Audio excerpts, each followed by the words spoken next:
Hello everyone. उम्मीद करता हूँ आप सब बढ़िया होंगे। मैं जानता हूँ बहुत वीडियो में डिले हो रहा है, कुछ ऐसी चीजें थी जिससे वीडियो नहीं आ पा रहा था। लेकिन आज हम जो शुरू करने जा रहे हैं that is class 12 chapter 1 physics, that is electric field and charges, और वी कैन से इलेक्ट्रोस्टैटिक्स, है ना। तो इसमें सबसे पहले जो हम पढ़ेंगे that is electric fundamentals of charge, और we can say fundamentals of electric charge. तो चार्ज बेसिकली क्या होता है? अगर मैं कोई मटेरियल की बात करूं या हमारी बात करूं, तो हम सब में, चाहे हम आइस ले लें, चाहे हमारा बॉडी ले लें, हर चीज में इलेक्ट्रॉन और प्रोटॉन्स होते हैं, उसका कुछ मास होता है। इसी इलेक्ट्रॉन और प्रोटॉन्स की जो एक प्रॉपर्टी होती है, इंट्रिंसिक प्रॉपर्टी होती है, उसको हम बोलते हैं चार्ज। अगर डेफिनेशन की बात करें, charge is the intrinsic property of fundamental subatomic particles like electrons and protons from which the matter is formed. ठीक, एक स्केलर क्वांटिटी होती है, इसकी कोई डायरेक्शन नहीं होता, है ना। और इसकी जो एसआई यूनिट होती है दैट इज कूलम। अगर इलेक्ट्रॉन की हम बात करें तो क्या होता है, 1.6 इंटू 10⁻⁻19 कूलम। तो अभी जब हम 12th की, नीट की, जेई की पढ़ाई में हम कूलम हमारे कोर्स में है। वैसे तो क्वार्क्स थ्योरी भी आ गई है, लेकिन हमें जो पढ़ना है दैट इज कूलम। ठीक, अब एक चीज आती है, नेगेटिवली चार्ज बॉडी जो होती है। चार्ज बॉडी से हम क्या समझते हैं, हर बॉडी में इलेक्ट्रॉन और प्रोटॉन है। जब तक same amount of electron and same amount of proton है, तो हम बोलेंगे कि नेट चार्ज जीरो है। क्यों? क्योंकि because they having same number of electrons and protons. अगर इसमें से कोई एक ज्यादा बढ़ जाता है, जैसे मान लीजिए 10 प्रोटॉन है और इलेक्ट्रॉन 11 हो गए, है ना, तो वो क्या हो गई, चार्ज बॉडी हो गई। तो यहां बोल रहा है negative charge body mass increases. कैसे हम समझते हैं, ये एक बॉडी, ठीक, अगर हम इसमें इलेक्ट्रॉन देंगे, है ना, तो ये इलेक्ट्रॉन के पास तो कुछ मास भी है। अब क्योंकि इलेक्ट्रॉन के साथ ये मास भी आ रहा है, इसलिए हमारा मास क्या हो रहा है, इंक्रीज हो रहा है। Similarly positive charge body then mass decreases. अगर इस बॉडी में से अगर मैं इलेक्ट्रॉन निकाल लूं, तो इलेक्ट्रॉन के साथ ये मास भी तो जा रहा है। तो इस केस में क्या होगा, मास क्या हो जाएगा, डिक्रीज हो जाएगा, क्योंकि हम उस इलेक्ट्रॉन के साथ उसका मास भी हो जा रहा है। तो ये बॉडी का मास क्या होगा, डिक्रीज हो जाएगा। Is it clear? Mass and charge both are intrinsic characteristics of a matter, ये तो हम समझ गए। Due to mass a body possesses inertia, while due to charge matter produces electric and magnetic fields, जो हम आगे की चैप्टर्स में पढ़ेंगे।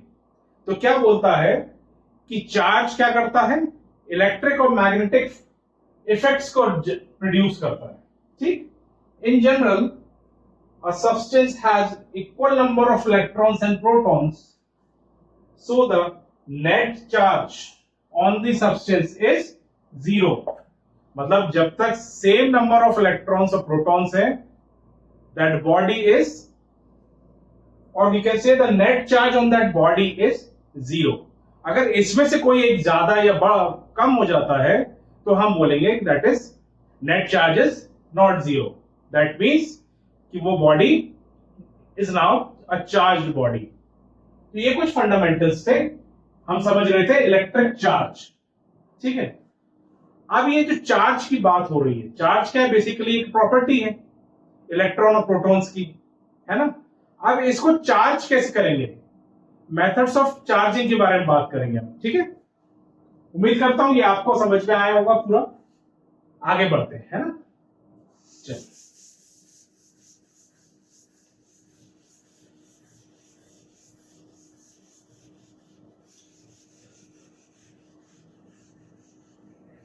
ठीक,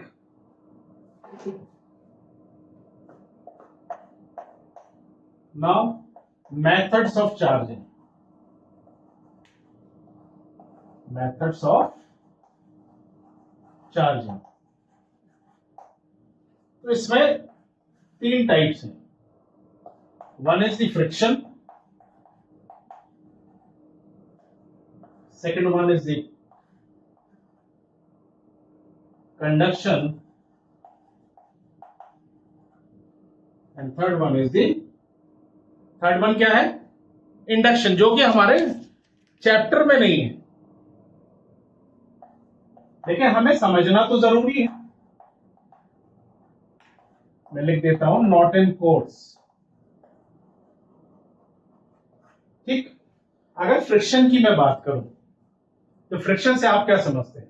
मान लीजिए ये पेन है ना, ये पेन को मैंने हाथ में घिसा, तो ये जो फ्रिक्शंस की वजह से इसके इलेक्ट्रॉन या तो इसमें आ जाएंगे या इसके इलेक्ट्रॉन इसमें चले जाएंगे। तो फ्रिक्शन की वजह से जो चार्जिंग हो रही है that is charging by friction. ठीक है।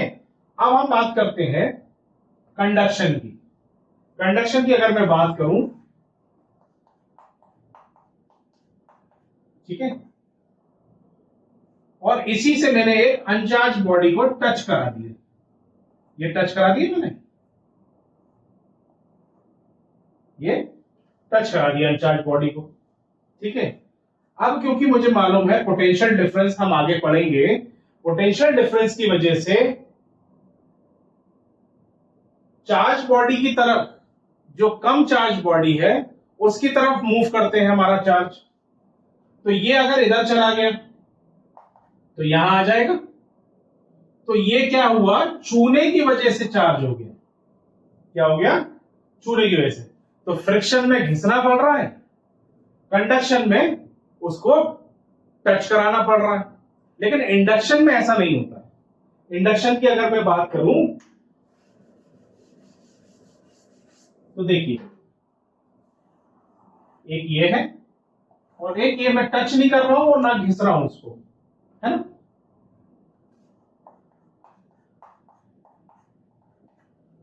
ठीक। अब हमने पढ़ा है कि जो नेगेटिव की तरफ अट्रैक्ट होते हैं चार्ज, तो क्या होगा? यहां पर नेगेटिव आ जाएंगे सारे, क्योंकि यहां पॉजिटिव है, और यहां पॉजिटिव आ जाएंगे। तो ये क्या हो गया? पोलराइजेशन हो गया। अभी भी ये चार्ज बॉडी नहीं है, क्योंकि यहां पर प्रोटॉन्स थे तो नेगेटिव की तरफ अट्रैक्ट हुए, और जो सेम होते हैं चार्ज वो ऑलवेज रिपेल करते हैं। तो उनने क्या किया? नेगेटिव एक तरफ आ गया और पॉजिटिव एक तरफ आ गया। इसको हम बोलेंगे पोलराइजेशन और इंडक्शन। ठीक है। अभी चार्ज कैसे होगा? अभी भी चार्ज बॉडी नहीं है, तो इस केस में हम क्या करेंगे? इसको अर्थ से जोड़ देंगे। तो क्या होगा? या तो ये पॉजिटिव वाले अर्थ में चले जाएंगे, या यहां से ये इसको न्यूट्रलाइज कर देगा और यहां सारे नेगेटिव हो जाएंगे। ठीक है। तो ये आपकी बॉडी चार्ज बॉडी हो गई। ठीक।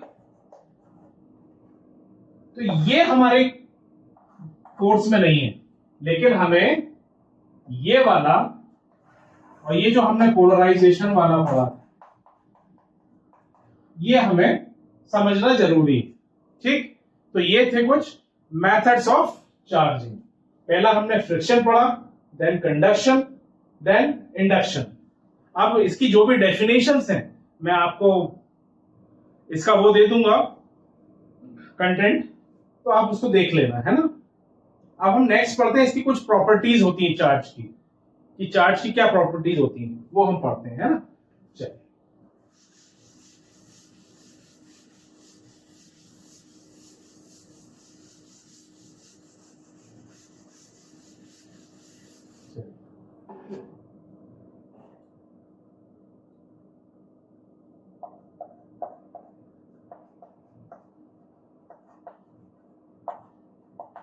Properties of charge. ठीक है। तो इसमें अगर मैं सबसे पहले बात करूं तो that is addition of charge. Addition of charge. भाई सिंपल है, मान लीजिए मेरे पास 1 2 3 4 5 सिंपल एडिशन, तो मैं इसका सिंपल एडिशन कर दूंगा, कितना होगा 10। तो सिंपल जो चार्ज को हम सिंपली एडिशन करते हैं that is addition of charge. अब इसके बाद आता है क्वांटाइजेशन ऑफ चार्ज, उसके बारे में हम समझते हैं। क्वांटाइजेशन ऑफ चार्ज,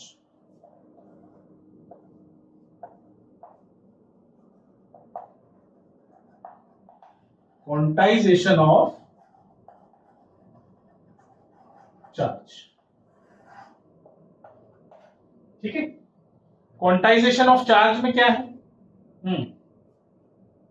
अगर मैं इसकी डेफिनेशन लिख दूं, charge is quantized, charge is quantized, है ना। The charge on a body is found only in a, the charge on a body is found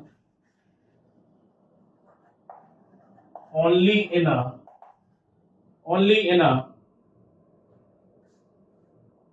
integral multiple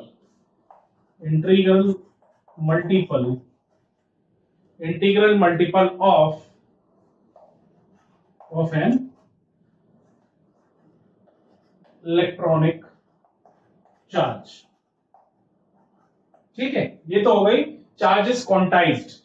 तो चार्ज क्वांटाइज्ड का मतलब क्या है कि वो एक पैकेट के फॉर्म में है ना। The charge on a body is found only in integral multiple of an electrical charge. तो उसका कहने का मतलब है जब भी कोई चार्ज ट्रांसफर होगा तो वो पैकेट के उसमें होगा, है ना।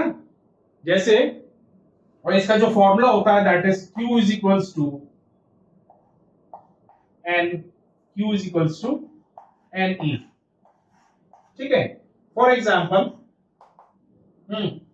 कैसे होगा बताइए, +-1, ये प्लस माइनस कुछ नहीं, माइनस इलेक्ट्रॉन होगा तो माइनस, प्रोटॉन होगा तो प्लस। बात समझ में आई, +-2 +-3, तो ये इंटीग्रल मल्टीपल्स में होगा। ऐसा नहीं होगा कि आपने ये 1 की जगह 0.5 कर दिया, या मान लीजिए 0.5 1.2 2.4, तो इस तरीके से नहीं होगा, एक पैकेट के फॉर्म में इंटीग्रल मल्टीपल में होगा। फॉर एग्जाम्पल मान लीजिए इसमें मुझे इलेक्ट्रॉन डालना है, तो कैसे होगा, 1 जाएगा, 2 जाएगा, 3 जाएगा, 100 जाएगा, बट इस तरीके से नहीं जाएगा। तो क्वांटाइजेशन का मतलब कि वो एक पैकेट के फॉर्म में होगा और इंटीग्रल मल्टीपल के फॉर्म में होगा, 1 2 3, तो पूरा एक पैकेट जाएगा। इस तरीके से पॉसिबल नहीं। बात समझ में आई, चलिए। Quantization of charge,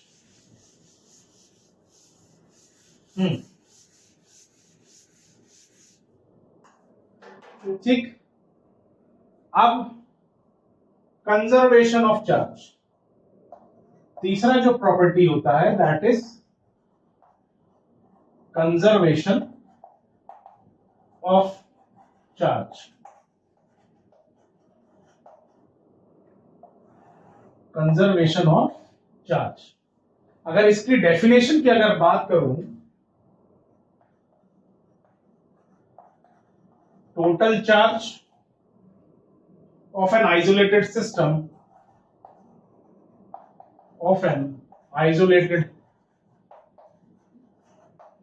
total charge of an isolated system is always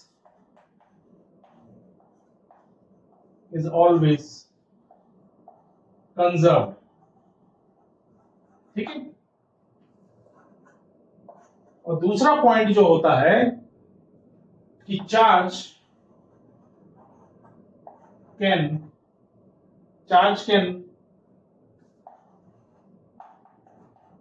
neither be created nor can be destroyed.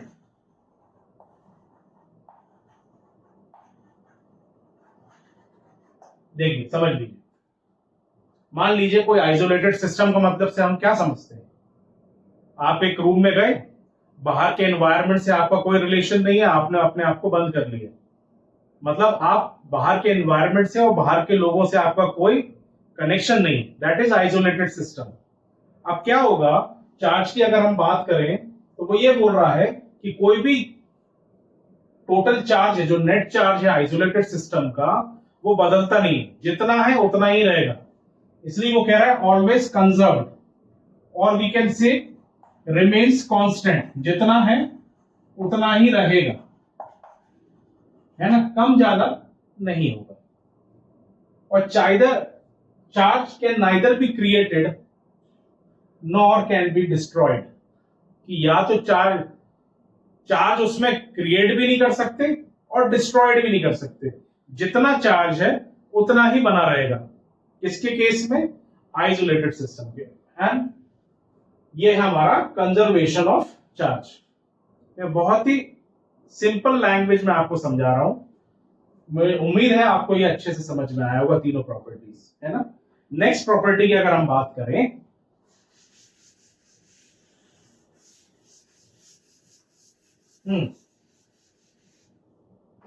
Next property की अगर मैं बात करूं, that is charge is invariant. Charge is invariant, ठीक है। The value of charge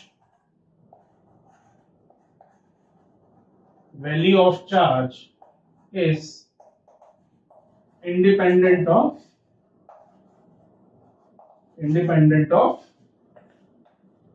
velocity, ठीक है।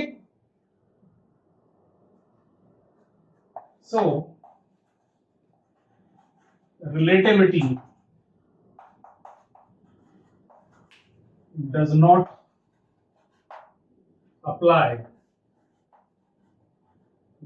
apply on charge,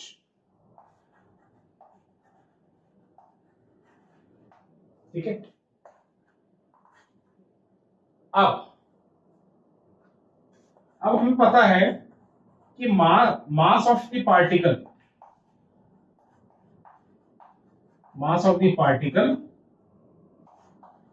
increases with its velocity, ठीक है। m, एक second,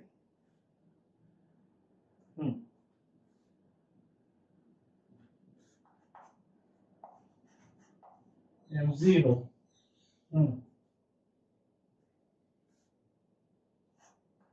1 minus v square upon c square on account of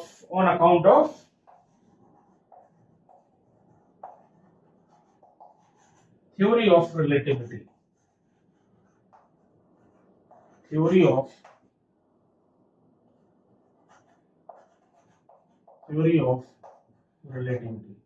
अब charge is invariant, ये next हमारी प्रॉपर्टी है किसकी? चार्ज की। अब वो ये बोल रहा है, हमें पता है मास जो है वो वेरिएंट होता है, मास वेलोसिटी के साथ बढ़ता है ना।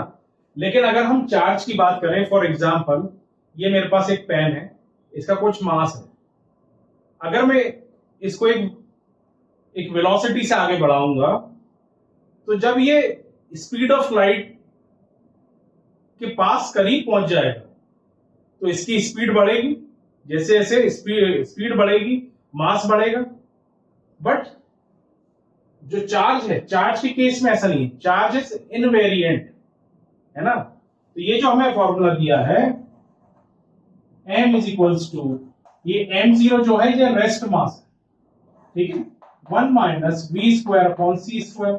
अब जैसे जैसे हम ये बढ़ाएंगे और ये फैक्टर इससे घटेगा तो डिनोमिनेटर कम होगा, दैट मीन्स कि मास बढ़ेगा, है ना, मास बढ़ेगा ना। तो कहने का तात्पर्य ये है कि मास तो बढ़ता है, लेकिन अगर हम चार्ज की बात करें तो वो इनवेरिएंट है। चार्ज इसलिए लिखा है the value of charge is independent of the velocity. आप कितना ही वेलोसिटी बढ़ा दो, चार्ज की वैल्यू नहीं बढ़ेगी, इसलिए हम कहते हैं charge is invariant.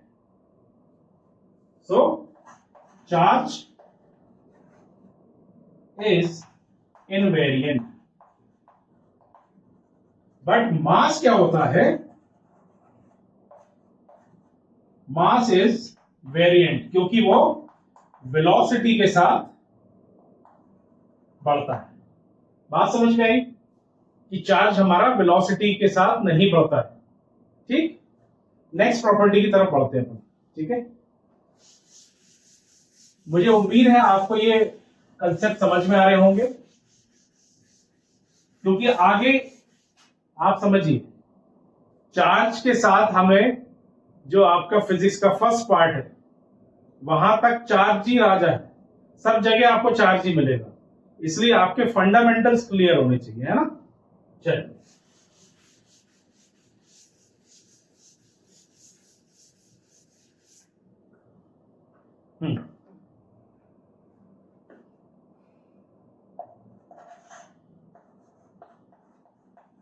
accelerated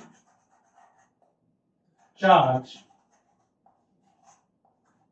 radiates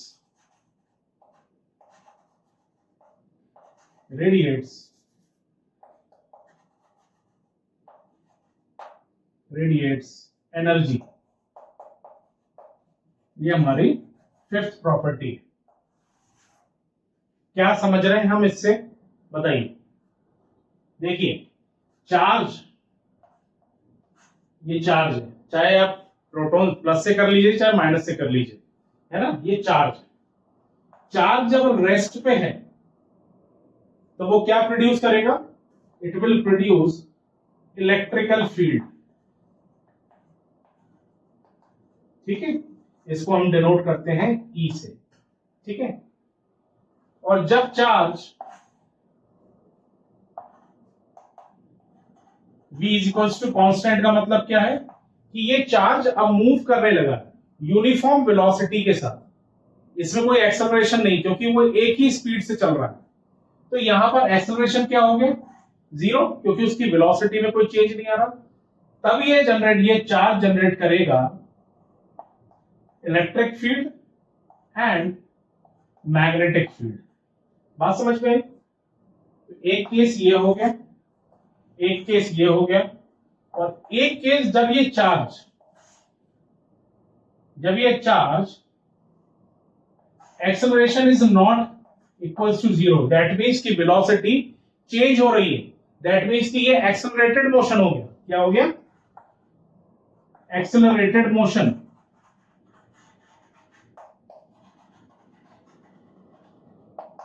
accelerated motion के केस में क्या होगा कि ये इलेक्ट्रिक फील्ड भी जनरेट करेगा, मैग्नेटिक फील्ड भी जनरेट करेगा, एंड ऑल्सो